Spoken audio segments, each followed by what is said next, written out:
ఇవి ఏంటనుకుంటున్నారా? Chia seeds అండి. ఇవి పైనాపిల్తో మంచి జ్యూస్ చేసి చూపిస్తాను, ఈరోజు చూసేయండి. ఉంచుకోండి. ఇప్పుడు వాటర్ వేసుకోండి. అరగంటకి జ్యూస్ చేస్తామనగా వాటర్ వేసుకొని ఉంచేసుకోండి. ముక్కలు ఇలాగా వేసుకున్నాను. ఇది జ్యూసర్ అండి, చాలా యూజ్ఫుల్. దీంట్లో నేను జ్యూస్ చేస్తాను చూడండి. ఇలాగా ఫిల్టర్ చేసుకోవాలి. ఇలాగా డైరెక్ట్గా అయితే మనం తాగలేమండి, అది కొద్దిగా చికాక్గా ఉంటుంది, గొంతంతా చిరాగ్గా ఉంటుంది. ఇలాగైతే పిల్లలు కూడా బాగా తాగేస్తారు. ముఖ్యంగా ఇది పైనాపిల్ సీజన్ కాబట్టి పైనాపిల్ ఒంటికి కూడా ఆరోగ్యానికి కూడా చాలా మంచిది. ఇది మిస్ అవ్వద్దండి. జ్యూస్ ఎంత చక్కగా వచ్చిందో. ఇదే మనం కొన్నాం అనుకోండి, ఇంచుమించు 50 రూపాయల జ్యూస్ ఉంటుంది. నేను హాఫ్ పండు జ్యూస్ మాత్రమే చేశాను.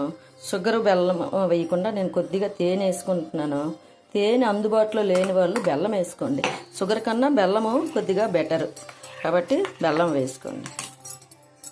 అండి టేస్టీ పైనాపిల్ జ్యూస్ రెడీ. ఇదిగోండి, అందులో ఇందాక నానబెట్టి ఉంచిన చియా సీడ్స్ కూడా కలిపాను, తేనె కలిపాను. మీరు ఒకసారి ట్రై చేయండి, చాలా బాగుంటుంది. పిల్లలు కూడా తాగుతారండి.